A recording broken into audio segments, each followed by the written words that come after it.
Welcome to the INSTANTCAST, Bucs fans. I am Brent Allen, your host, coming to you right after the game between the Tampa Bay Buccaneers and the Arizona Cardinals.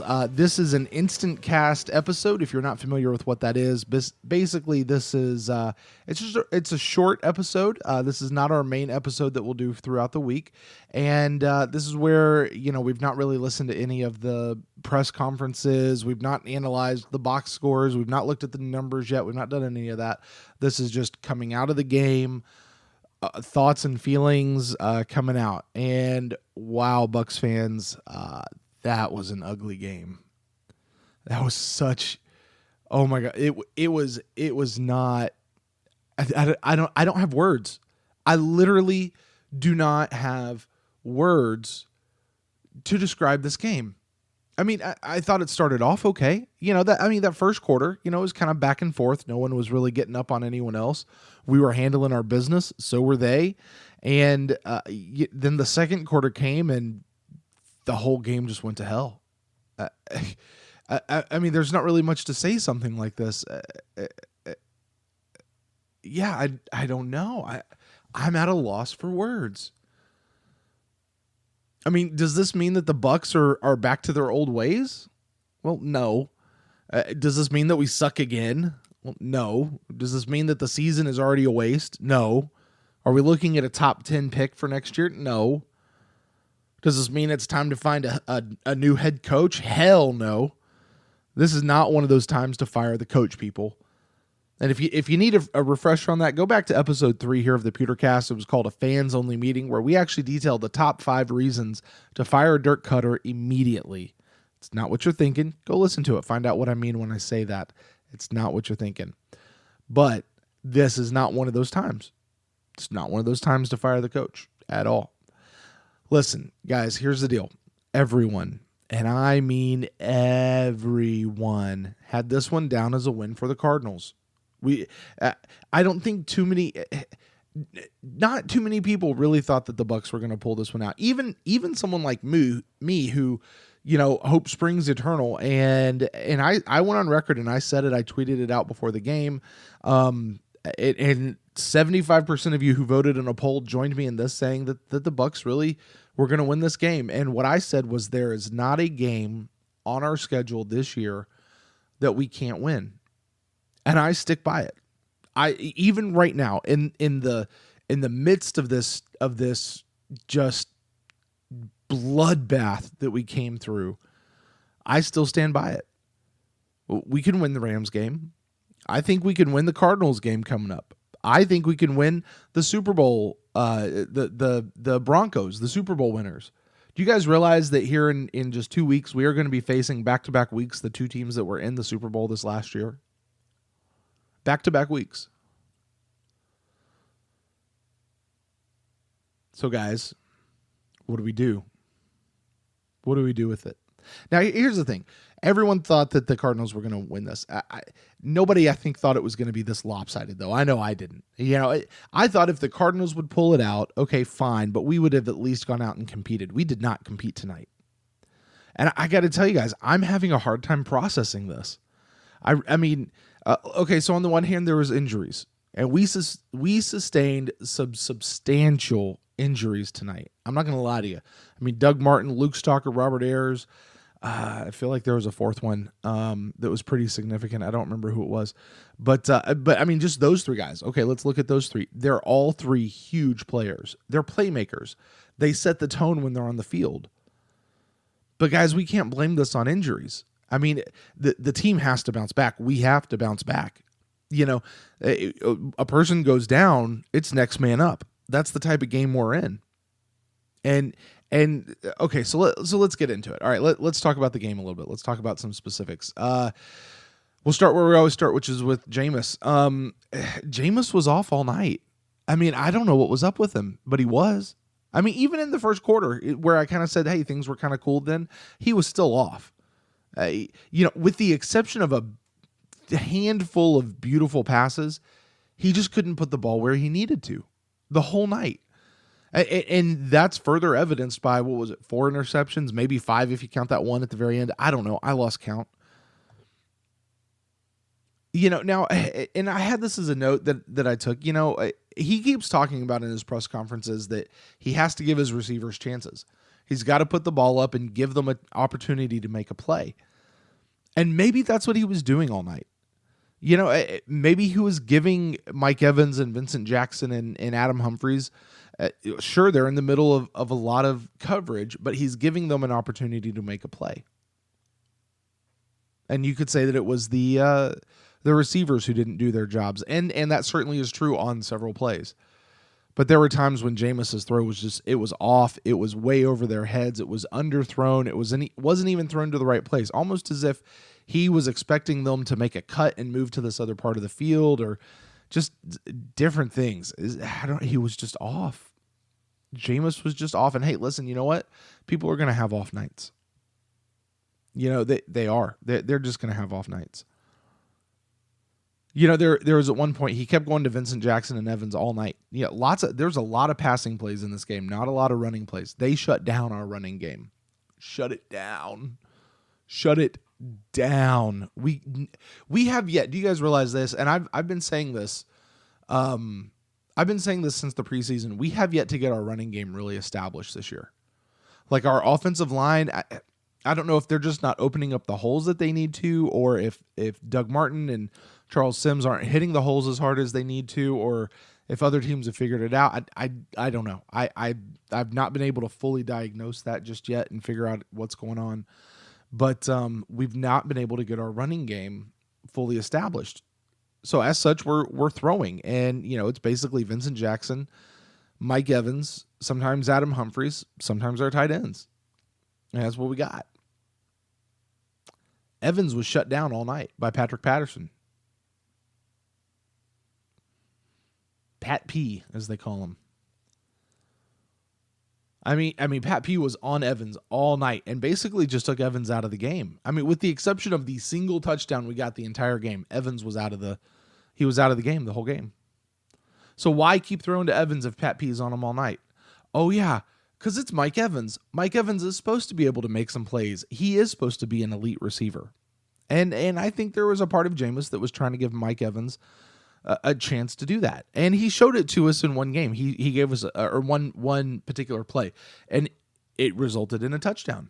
I mean, that's the Mike Evans that we all know. That's the Mike Evans that we all love. So, I say on the one hand, good on Jameis for giving his guys an opportunity, but, here's the thing I didn't see Jameis doing. Okay, there comes a point when stuff's not working, and the leader has to put his team on his back and carry them through. And that just wasn't something I saw Jameis doing tonight. Now, there were a few flashes of that. There are a few times when he would have taken off running. Did you guys notice Jameis didn't run too much in this particular game? I mean, I think there was one play maybe where he scrambled. I don't know. It's just not what I just never saw Jameis really putting us on his back. He was struggling. All right, and I'm going to use that word. I'm not going to even say he was off. He was just struggling, and I don't know what it was. I don't know. I don't know. Overall, it was just an inaccurate day for Jameis. An inaccurate day. All right, now we have to talk about this, and I'm going to talk about this a lot more in detail on the main episode, but I have to just because the guys on TV wouldn't shut up about it, and I got on Twitter, and I've seen half of you, including the media people, already blowing up about it, talking about why not take Jameis out of the game? It's 40-7. We're not winning. Why not take Jameis out of the game? Listen, guys, let me ask you a question. Have you met Jameis? And I mean, I'm not talking personally. I mean, like, have you actually watched this kid that we call the face of our franchise? Do you think for an instant Jameis was going to come out of that game? Like, even if coach had told him to sit down, and coach probably could have forced him to do it, but I don't think that's a battle that coach wanted to fight. But I don't think Jameis was going to come out of that game. I don't think you could have gotten him out of that game. And you know what?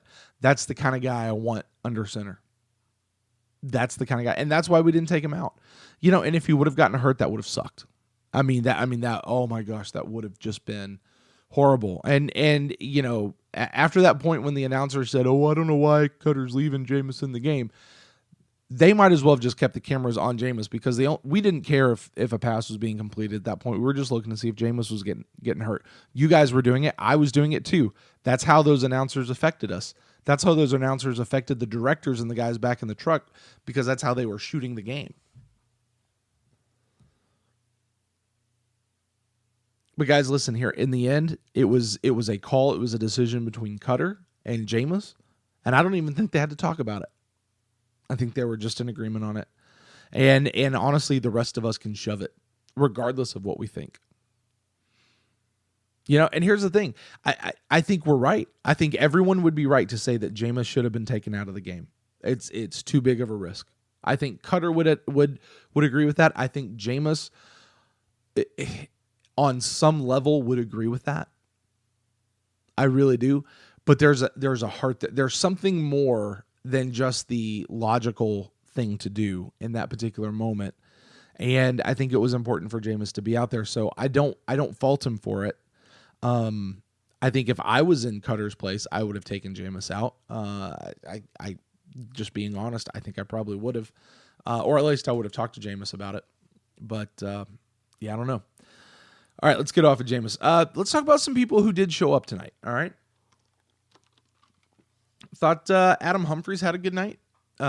He seemed to get some good yardage. I'll be interested to see what his numbers actually came out at when I get a chance to look at that. He made some catches.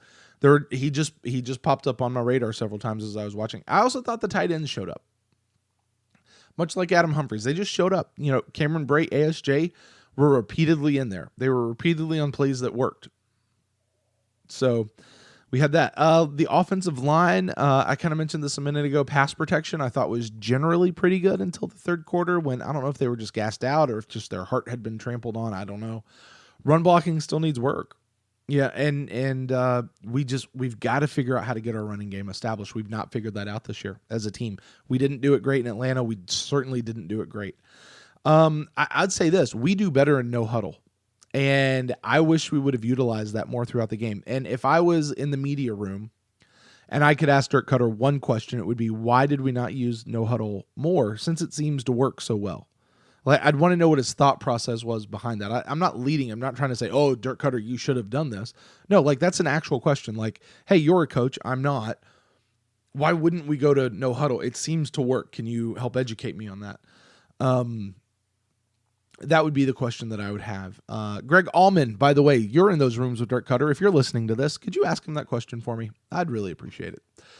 And I'll say this. I thought the only time that we really seemed to do well in the game, and I believe it was in around the third quarter, was when we overloaded the line with split tight ends or even triple tight ends. And, I talked about this back in last week's episode. I said, watching the Arizona game from last week where they faced the Patriots, that was when the Patriots seemed to get a hold of the Cardinals. That's when they overloaded the offensive line with all these extra people. It forced Arizona to do stuff that they don't normally want to do, and New England was able to take advantage of it. And I thought we did better and we did well against Arizona when we had overloaded our line against their defense. So there's that. Speaking of defense, let's talk about them for a minute. Again, I thought that first quarter we did pretty good. Yeah, Gerald McCoy was really close to a sack. Will Golston showed up on a big play. It seemed like we were stopping the run okay, but we just could never really get a hold of stopping the pass. I thought Brent Grimes, man, his height really hurt him tonight. I mean, he just looked so short out there next to whoever it was that he was. What was it, Larry Fitzgerald on a lot of those, right? Just looked so short, and he looked like he couldn't keep up with anybody. He was just slow, and that doesn't seem to be like the Brent Grimes that I have seen in training camp and in OTAs way back at the beginning of the summer, or training camp and preseason and all that kind of stuff. So I don't know what was going on there. I thought Quan struggled tonight, and here's a guy who had 17 tackles. I'd be interested to see how many he had tonight once those numbers come out. It's 17 last week, 15 on his own and 2 assists.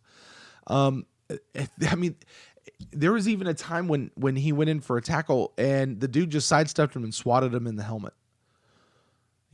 Chris Conte missed a few key tackles, including at least one for a touchdown that I remember very clearly off the top of my head. And last week, Chris Conte is the guy who stopped 2 touchdowns with tackles. He had 2 touchdown saving tackles, but just missed them tonight. And there was a point I saw him even kind of hitting himself in the head, hitting himself on the helmet. Hargraves, I thought, showed up, but I think the big guy tonight was Noah Spence, recording his first ever career NFL sack. And granted, that was just one play. But hey, I mean, Robert Ayers got injured. Noah Spence steps in and kind of holds his own and gets a sack. Awesome. Overall, about the defense, they just didn't swarm. They didn't swarm to the ball. Remember last week, it just seemed like they were, as soon as the ball came out of Matt Ryan's hands, they were there. They were swarming. That did not happen. It's like somebody came in and blew smoke on a beehive and just slowed everybody down, and they just couldn't do it. Maybe the Cardinals were just that prepared for them and knew how to defeat the defense, And I've been saying this, the defense needs to step up and score. I think if they're going to win the defense, hey, Arizona, their defense scored tonight. I think the defense needs to step up and score, but it's really hard to step up and score points when you're still trying to figure out how to do your job, when you're just trying to get the basics of what you're trying to do down. So, but I'll say this. Be on the lookout, Bucs fans. If our defense starts scoring points, that's going to be a good day, because that'll tell you something about where we are as a defense with Mike Smith coming in.